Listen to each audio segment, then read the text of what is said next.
back here at Boreo's, 8891 McDonald's Parkway in Cicero, New York, here on the water on Oneida Lake.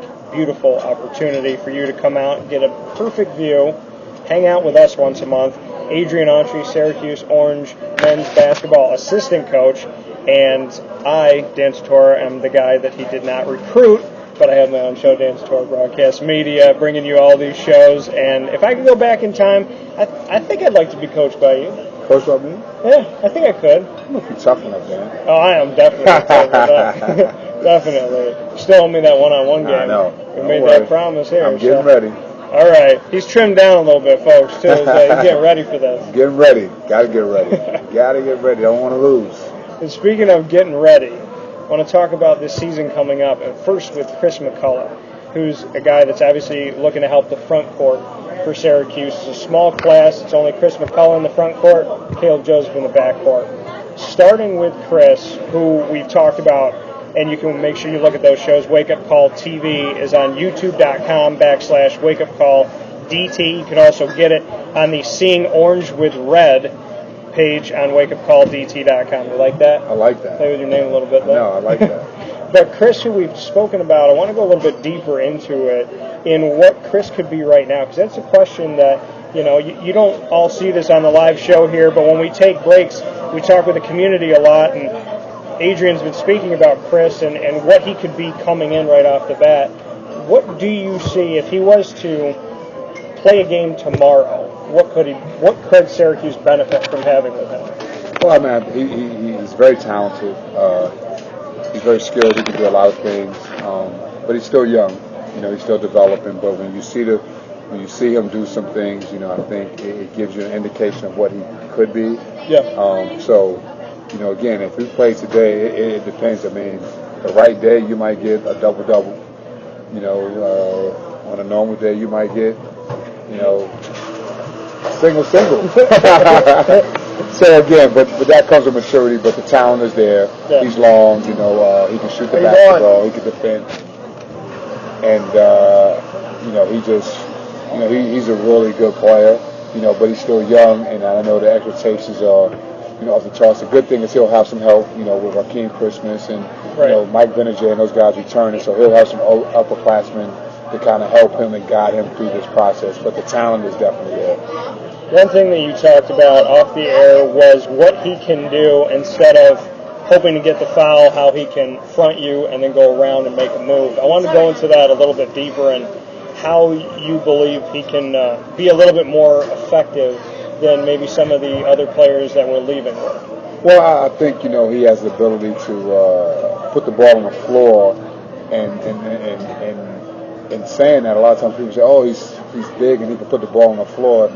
He can just bounce it. You know, Chris can kind of bounce it and make a move and, you know, elude people and still kind of get to where he wants to get to. Right. He has that ability, you know. I mean, is he great at it? No, but he can do it. He's good at it. So, you know, he has different facets of his game that, you know, I don't think you see a lot of 6'9", 6'10" guys that can do that, you know. So, you know, when I say that he can put the ball on the floor and kind of maneuver around people, you know, that's something that sometimes most big guys, they put it on the floor, and if you stand in their way, they run you over. You know, he's a guy that can kind of put the ball on the floor and elude you and still finish and then make a basket. When Chris has had his opportunities to be out on the court, practicing, getting ready, how much can you do with him in this period? I mean, are you allowed to work with him one-on-one, really give him a regimen? I mean, how has this spring-summer period where he's come in really been for you as far as what you can do? Well, as coaches, we're allowed to do 2 hours of school work each week, and then they got six hours of weightlifting, strength and conditioning, or conditioning, however you want to phrase it. But as coaches, we have 2 hours a week, so you know you have to, you know, be creative with that and then break it up, you know, into small segments. But I mean, even with the small segments, you want to focus on one or two things and kind of hit it hard. And I think the biggest thing, you know, when you get freshmen coming in, you want to get them acclimated to the speed of the game. And for us, you know, right now, this is the time that they work on their weaknesses. I always say the summertime is for players to improve and work on their weaknesses, and that's what we've been doing with Chris. What are some of these weaknesses you've been working on? Well, I think teaching him because he is a guy that is tall. I think you work with leverage. Being able to use his upper body more, being more consistent. Being able to finish with both hands. A lot of times you get guys coming in and they don't have to finish with their left hand because they're so dominant in high school that they can just jump over people. But just working with his, just being all around skilled. Left hand finishes, right hand finishes, being able to shoot the ball consistently, being able to shoot the ball with using your legs, things like that. Everyone differs, but those some of the those things kind of stay the same. I think most high school kids have to make that adjustment, but the speed and being able to recognize angles are big. When you talk about shooting the ball with Chris, how is his shot right now? Where's his range at, and where do you really see his comfort level right now? I think his comfort level is anywhere inside that 3-point line. He has the ability to make a college three, but I think he's really more effective right inside that in the corners and the high post. He's a very good shooter. I think he can be a unbelievable shooter. Once he continues to get the reps and work on some things, but his mechanics are very good. When he's working on different things in practice and you're going after these weaknesses, strength and conditioning was the other side of it that you talked about. His body type right now, is he coming in better than normal? Is it right, average where it needs to be? I mean, as far as how you want him to be conditioned, where is he at? I think, where he's at right now is he has a good baseline.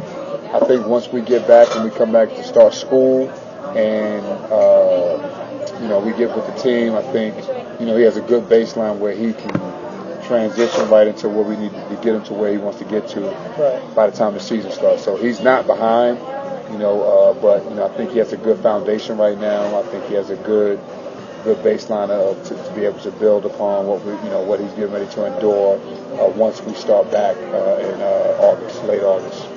When you talk about Raheem Christmas, Mike Benajay, who can obviously play, backcourt, frontcourt positions, where does Chris kind of fit in the here and now? Because this is a small class and because there's losses that have obviously happened with the front court, with no Mike Heathen, no C.J. Fair, no Jeremy Grant, is it almost an expectation that Chris has to be more ready than maybe some of the other guys? Maybe Jeremy had to be in the beginning when there were guys in front of him.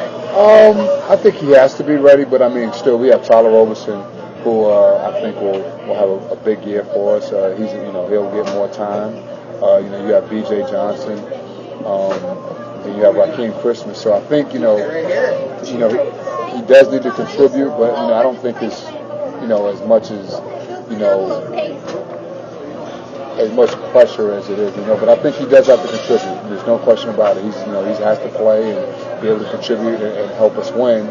I think when you reference to Jeremy, I think, when Jeremy came, he had C.J. Fair, James Sutherland, he had to play behind some, essentially, one of our top 20 scorers in school history, and James Sutherland, undrafted, became, had a chance to play in the NBA for a while. So, his window is a little different than Chris's. Chris, it's not as stacked in those positions, so he'll get a chance to play. When we look at some of the guys that you brought up, B.J. Johnson, Tyler Roberson, when you mentioned specifically that you feel like Tyler's going to have a big year, that he's going to be able to come in and do things, I want to start with Tyler Roberson and what you've seen him accomplish working out practice-wise in the time that he did have last season that's brought you to a place that you really feel like the jump can come this year? Well, I think he'll have the opportunity, first and foremost. The confidence in that. I've seen him work this summer, and I've seen him improve, on different things of his game, aspects of his game, shooting, and kind of understanding. I think he understands what college is. I think people just walk in and just automatically think college is easy. Not the, I think the players, but even sometimes the fans, it's a big adjustment, the speed, and especially when you play, a front court position with physicality and still being able to bump and grind and then get out and release and get in shape and beat people up the court and then make shots. I think it's a little bit tougher for those guys than it is guards, to be honest with you. going up and rebounding in traffic and things like that. So I think he's made it, the transition. I think he's worked hard. Even last year was a difficult year for him, but he worked through it, he battled through it, and typically since I've been here, all those guys that have done that have come out and had good years the following year when they got the opportunity to play. BJ, the other guy that, really didn't see himself on the court that much except for in games where there were big leads. And what can you say about BJ Johnson, who obviously, last season came in with a different body type, a little bit of a different skill set. There's some things he did in practice that maybe Tyler didn't do. What can we expect from BJ this year? I mean, is he going to get more opportunity, or is that kind of what Tyler's taken away? I mean, how do you view BJ? I think BJ is someone that, what his skill set is a guy that can make shots from the perimeter. He's fast. I think he can give us that, outside dynamic along with Trevor Cooney. The one thing I have watched, he's improved his shooting this year. He's really worked hard on it. I think, when I watch him now, he shoots a consistent shot. And I think that's going to be a big difference for him. And I think a lot of times, when you got to shoot, you got to change your shot. It's not even changing your shot, but the speed of it. I think when he first came in, he was used to kind of winding it up, and that wasn't working here. I think Rakeem probably put it back in his face a couple of times. He realized he had to get his shot off quicker. So I think, that was a big adjustment for him. When you bring up that BJ can be that perimeter guy, that's a lot of what I saw in practice. And like you said, you can only take so much from practice because there's no guy in your face that's coming from Duke or coming from North Carolina or whatever it may be. But is this what the expectation was of BJ coming in, that he was going to be more of not so much the guy that's going to pound inside, but he was going to be the guy that was going to take the shot from the corner or take the shot from the elbow? Is this really where you expected him to be? Absolutely. I think that's his skill set. I think, he's a guy that can shoot the basketball. I think he's a guy that can score, and that's what his mentality is. So, he was someone. I mean, you're not banging. You're not posting BJ up. He's always had a slim frame. So, you look at him more as someone that can, complement a Trevor Cooney, someone that can, kind of fall in the lines of the C.J. Fairs and the Chris Josephs and guys like that can knock down shots from the perimeter and then put them on the floor and get in the lane and finish. Could you see, obviously there's games where Trevor struggles and there's games where Trevor's phenomenal from the outside. Can you see them both on the court at the same time, even though they're playing different positions, or can you see them as kind of, if Trevor's not doing the greatest, then maybe we go a little bit bigger, bring in BJ? Well, you know what, BJ is at that size where he can play up and down. So it is a possibility that they could be on the court at the same time. That's not, not like that would be irregular. And it's a possibility that he could come in and replace Trevor. I think BJ is a guy that can play multiple positions for us. That is Adrian Autry, Syracuse Orange men's basketball assistant coach. And I'm Dan Tortora of Dan Tortora Broadcast Media, your broadcaster and writer for now over a decade. And I thank you all for your support. Here from Boreo's 8891 McDonald's Parkway in Cicero, New York. Make sure you come out here because restaurants, sometimes they have good food, but nobody's got a view like this with the food that you can eat here. And, of course, getting to see us, hang out with us for a little bit, ask us questions. And Adrian gets put on the hot seat. Believe us, folks, more than I can put him on the hot seat. As soon as we hit stop here on the live broadcast, he's put on the hot seat by you. So make sure you come on here and ask your questions, and maybe you'll be lucky enough to hear him answer some.